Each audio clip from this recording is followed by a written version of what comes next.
Now I am I am utterly dumbfounded. Every time I think CFAPPS is going to step off this whole SPHINX as Anubis deal, he just keeps one-upping himself. Now he's literally superimposing an image of Anubis upon the SPHINX. I mean, but it won't even fit on the picture. Ooh, everybody's kind of clowning him now. Like, I think I'm starting to, like, take effect on you people that are like, clan Anubis or cult Anubis. I think I'm starting to take effect. Now, here's the problem. If I try to go to a different tab, hold on. The Pharaoh King Khufu, 4th Dynasty, middle 26th century BCE, which this stands for Before Common Era, is the traditional builder of the Great Pyramid. Khufu's vizier, royal vizier, a high official, was a man named Hemeunu, a beautiful statue of whom was discovered on the Giza Plateau in 1912. This statue is now housed in the Romer and Pelagius Museum, Hildesheim, Germany. As Dr. Said Faraze pointed out to Robert Vall and me, on the base of the statue, there is a dual tandem title that has eluded full translation by the Egyptological establishment. This tandem title is not an isolated instance. It is also found on a stunningly beautiful stela of the royal prince Weapon Everett. A son of Khufu may have served as vizier during Inu as well dynasty. Furthermore, this title goes back in time before Khufu in the 4th dynasty, and it is also found on the wooden panels of Hesi-Ra or Hesire, a high official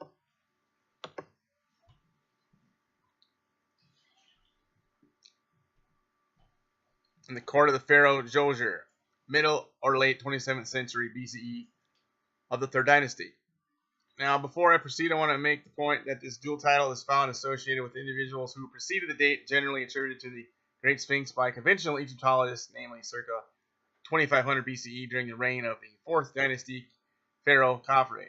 Possibly Weapon Everett could have been known Khafre during his lifetime, but without doubt Hesi-Ra lived a century or more prior to the time of Khafre and is supposed the construction of the Great Sphinx.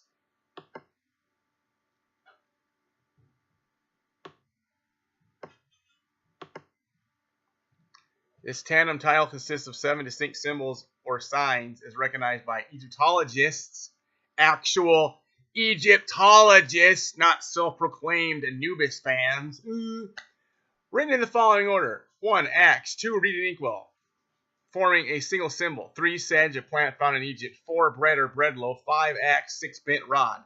This is a mysterious, previously undeciphered sign. And 7. Recumbent lioness. Hello, lioness. No Anubis. Even taking stylistic differences due to the different sculpture into account, analogous to different fonts that can be used for our alphabetic letters, these hieroglyphics signs are virtually identical. At the base of the Hemeunu statue and on the Weapon Everett stela, the last 3 signs, axe, bent, rod, lioness, are placed very close together or even touching. In the inscription on the wooden panels of Hesi-Ra, the vertical bent rod appears to touch the back of the lioness, as in the Hemeunu and Weapon Everett inscriptions, but the axe does not make actual contact with the bent rod. These slight differences are probably simply differences in artistic style and do not appear to be significant.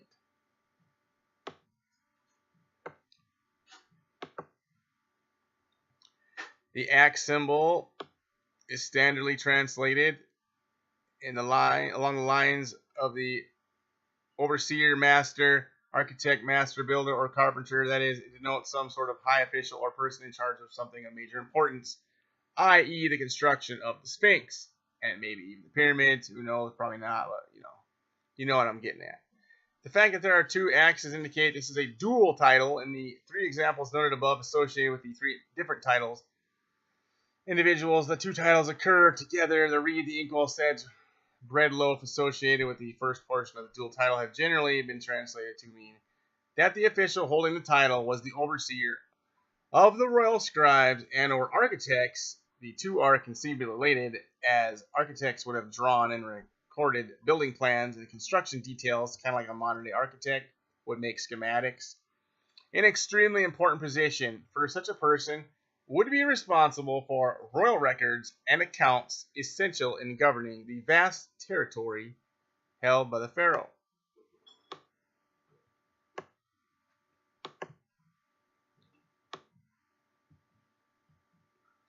But what could the second title represent?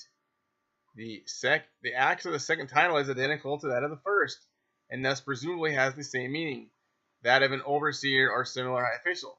But what is the apparent bent rod, and what does the lioness represent?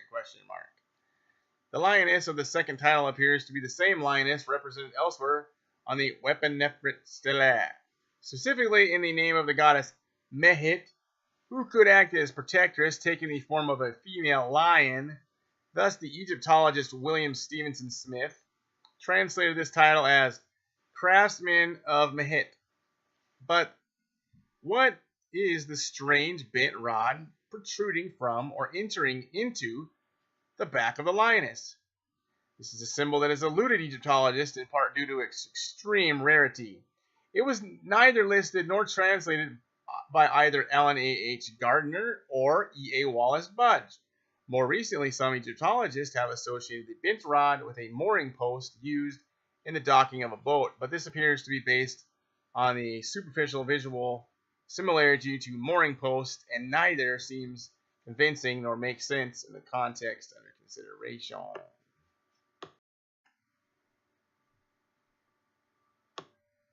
Why would anyone stick a key in the back of a lioness? This makes no more sense than sticking a mooring post in her back, unless the lion represents something else, such as a building or statue protecting a locked chamber or vault. Wow, there's supposedly a vault under the Sphinx. Coincidence? I don't think so. Was the physical structure securing and protecting a locked vault in the shape of a lioness? Immediately, the Great Sphinx comes to mind, but the Sphinx, as we can see today, has a lion's body with a human head. However, the head was recarved in dynastic times.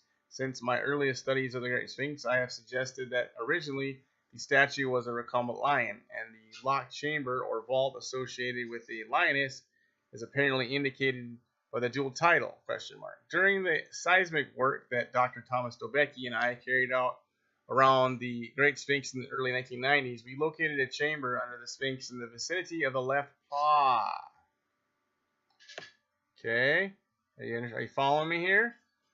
Now everything seemed to be coming together. The second portion of the dual title refers to an overseer, master, guardian, or possessor of a key that opened a vault that was based on the first portion of the dual title, referring to scribes and records, an archive, a hall of records guarded by a lioness. Furthermore, based on the striking similarity between Mehit, as shown on the Wepanefrit stela, and the lioness in the dual title, the guardian lioness is Mehit. Do you understand me? Can you follow along? Okay. Now, this is a long video for me, so I'm going to have to stop it at this juncture. I just really, I don't understand this, you know? Now you look, you got one person on the internet who's trying to lead you towards Anubis because he studied Anubis for 5 years and he thinks he knows something, all right? Look, you're going against Egyptologists.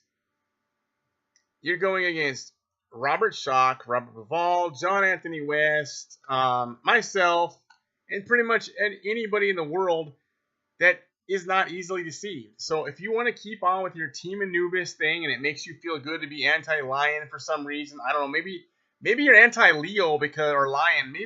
Maybe you're the type of person that has the mentality that they would go out and hunt a lion and kill it for sport, huh? Maybe that's Team Anubis, huh? Yeah, I got you pegged. Don't worry about that. Now, if you want true wisdom, listen to this video. Do not listen to CFAPPS.